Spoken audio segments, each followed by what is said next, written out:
Okay, Langjang area da popi tharamba mafam singda leramba loktang sing mai thaduna mangan kre haiba wafam mama pauche singda yarugli aduga JDF ki makedi yarugisi popi thabasing JDF na kui leptuna mai thaduna mangali haiba ko loinana haiba asida popi cultivation toba aduga general mafam singda kogi lan haiba tare popi thariba sing asigi mathakta kogi campaign hena kansilagani chenaba sing lemna tharoi haidana fondorkli masina ama ta thamurkanda oza chahi ani thologlaba irang haiba tare masigi mamangda war on drugs tawduna popi yanthatpa popi bu thingnab idamukta akanba khongjing ama changsilamani haiba tare aduga hojiksi lan thokhraba matungda PR laksangri oza masigi dani wahangasi ओजागी वाखलोंदा हुजिक चिंगी मफम सिंग HYBE तारे करम फिवम the लेरमगनी न खली PR सिंगी लेंगा कसिना मरम ओरकांदा सिंगदा Poppy plantation सि लेंगा की माइके दिगी फजरा थिंगमगनी खनबरा नत्रगा ओजा करम फिवम ममद लेरमगनी खली इंडिया की होम मिनिस्टर की माइके दिगी सु पोपी थादनबा पोपी थिंगनबी वाफम कयामा फोदोखिबा वाफम सु लेरिबनी हुजिक चिंगी मफम सिंगदा पोपी असि करम फिवम द लेरमगनी खली थाबगी फिवम सो Hojik laiba Manipur ki Virgin State si yengadi hana Manipur government na akoi ki fofi thabji singmai singki fakta na kok thuoga thai hai thari bi singje koi ure karam forest area forest ki adu gulaba mafam maya ama mokoi na kok thula cheme forest ki area jaga akoi ki id khun samapan ga humfu ga sakting mokoi na khun semjilame hai bi singje मकोइना पोफी plantation तौदना अदुदा तालिबा मीसिंग अदुना सिंगमाई सिंजे पोक्थुओगा मकोइगी पैसा फंगनबो होने अदुगी मथकता ड्रग्स की फैक्टरी लिंखननो होने एबिसे मियामना खंगना वाफुन हाइरिबा सिंजे तौबु मतमदा ngasiदी अयिंग असागी खलकारेबा अखोगी स्लोली पॉइजन मयाम अखोई लैरिबा सिंग थेइबा सिंग असे मकोइना तौरपनि हाइबदी अहाबदा मकोइना करी तौई हाइबा मतमदा अखोगी उवा सिंगे मै थादोनी मै थादो मतुंदा मकोइ थुम साइदना यूरिया साइडना मफमदो फजना होनरनी अदुगा पेस्टिसाइड अदुगी मथकता अदुगा फत्ता हौदी मयामदो ngasiदी मदुना मरम ओरगा इंग सागी खन मयाम काहले मखोइना ngasi थारिबो फोफिसिंग असे अखोगी ngasiगी सेंट्रल सिक्योरिटी फोर्स लाइरिबो जगागी मना अनपुदा अखोइना पोइना चतपु मतमदा आइने यूनाइटेड कमिटी मणिपुर के प्रेसिडेंट ओइना द बॉर्डर सिंग दी यंग चली आइबो बॉर्डर सिंग से अखो बॉर्डर अखो फिलर नंबर अखो 65 ते होरगा 112 बु यंग चतपु मतमदा फोफी थारिबो जगानी अखो पाक्तन न उफु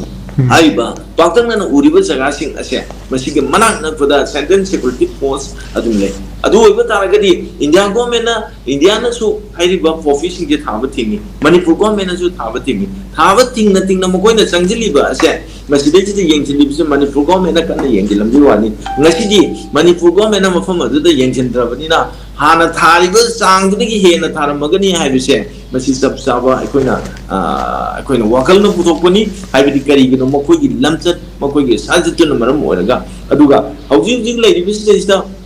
मखोइना पामिबा थबकसिंग अदोदि मखोइ मखाताना तंगनी हाइबो वफम अदुनि अदुना अखोइगी ड्रग्स हाइबिसे तुंबा थोगनलुगा नाहासिंग हाइबिदि मदु इंडिया की नत्रक मणिपुर की खतगी वान के मालेंगी योचिंग असे बांगना नब सिलिबसिंग असे मखोइसिंग असे मरु फंगम बुथके दनि हाइबिसिंग के टेररिस्ट नि हाइबिनि करिगिनो मखोइना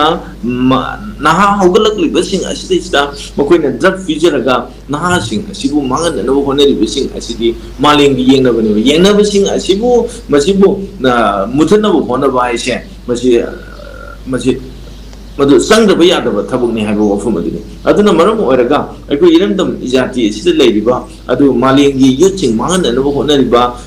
drugs bu yokhaniba pofivu tharaga paisa tanaba honariba mising ase masi aingi serak pigidamni haibani ado adugulo singi jaga singdi aingi तसेना लोले सोइब जगा ओइबनिना मखोइना मनिंगदमना थाइ हाइबो वफुम अदुना मसी मुथनब होनबदा अखोइगी प्रजा सिंसु सेंना मदुदा थमोइ सेंना मदु तौबो मथौ ताइ हाइबदि कइगिनो हाइबदा अखोइना ngasi पैसा तालिबसि अखोइ तसेना ड्रग्स न पैसा ताले अदुइदि ड्रग्स सिंसिना मालेंगी युत मया माहन दोरे अदु बता गदि masina malengi yuchin ki mangali khangabadina drugs nataba aikogi singmai sing asida mahi marung aidi haino bu egera apple bu egera kesunat bu egera lesi bu egera paisa tharaga tanana bu wakalonda awareness to mathau tai makoida tasena awareness tawdragadi makoina tawriba thabuktuda kanagumo karana support tawbudonga adum tawraga singja lawless oiba makoina tawningba tawba election tawre select tawba makoigi tawriba thabuk mayam se india gi oiba adugulaba loina ba khangba ngatani manipur gi lengang na su khangba ngatani masi yarige masi tawhandana bu khona bada karamba wakalun thadra fagada ge haido ekoi nenani ngai woi manam di gari gino haiba matamda coffee thaba sina miyam da mangali masina drug ki factory linkal akanda ekoi sina khuna sibu tum namang na bu oi adu bata gadi drug se coffee se thada na bu hona ba hai se ekoi iram dam still leiba ekoi adu gun be ijati sing su gyan ta gadam ni aduga india gi lenga manipur lenga na su masi athu matamda hai ri mising se ain go ba sera piraga makata na thabuk tawdana hona gadam ne ado wafum aduni aduna ngasi dia ing ngasai khal ga ji loi gaire ing da matam sagada matam hoji nahana ing ba yarab se ngasi phaw ing dagi nong targa leisini masi kran de thoke ha matam da forest mayam ko thoga popi thaba yum sajan ba maram jada thabuk mayam ma tawba aduna ni forest eki matungina forest singi kanji agni aduga khul sama fani matu semje daga lere sida bo aikoi iram da masida hana nungai ramba manipur se ing sai khal yam da nungai jiramba ac season ram da ba adu lo manipur se ngasi ac season na adu gi matu da nongju gi sang hegal lak padagi adai maram sa da thabu maya ma pata head da aikoi gi kano ki coming do ba head office hasil buku for example ngasi lampian pada NIT hasil buku lampian manung jadi part oina thangga da mafam jira NIT hasil dari adu di akoi patu mention gari sing jongta bani bazar manung se lampian ki jaga se bazar ki sing yam je maju du subthabo mojo ni pati oina thangna no hona ga da NIT hasil buku ba wakal yau da ba ꯊꯧꯁꯤꯟ ꯈꯪꯗꯕ ꯃꯌꯥꯝ ꯑꯃ ꯇꯧꯔꯤꯕꯁꯤꯡ ꯑꯁꯦ ꯃꯁꯤ ꯇꯧꯗꯅꯕꯁꯨ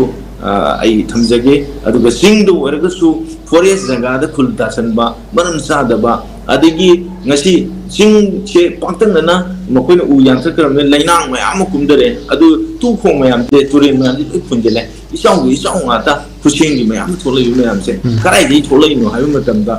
ꯃꯔꯝ ꯆꯥꯗꯕ ꯊꯕꯛ ꯃꯌꯥꯝ ꯑꯃ ꯇꯧꯕꯗꯩꯅꯦꯕ ꯑꯗꯨ ꯑꯣꯏꯕ ꯇꯥꯔꯒꯗꯤ ꯑꯩꯈꯣꯏ ꯊꯕꯛꯁꯤda forestki madugi authority sing namadu forest ki eki matungina sab sana forest eki makha thabuk tobi aduga tasena laidiba mai gi mathau masak kang na tawrabo kan da tasena ngai ya chobu oigedang adugi wangmada tawba thabuk sing ase ain gi oiba sa pina na ba